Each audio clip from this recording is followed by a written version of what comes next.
กาขโมยโง่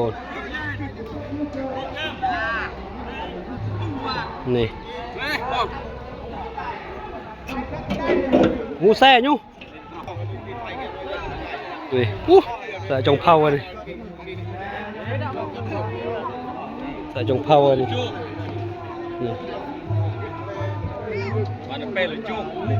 จุ่มเวงนี่นี่จรอกปูดูจรอกปูสองเฮ้หมดเลยสองหม้อวันให้เป็นห้อยนี่สองอันเชี่ยหมอนู่อยู่ตรงสองดาวโอ้บริเวณกันได้เลยบริเวณกันได้จุ๊บจะได้สองอยู่อ่างเราใส่นี่มัน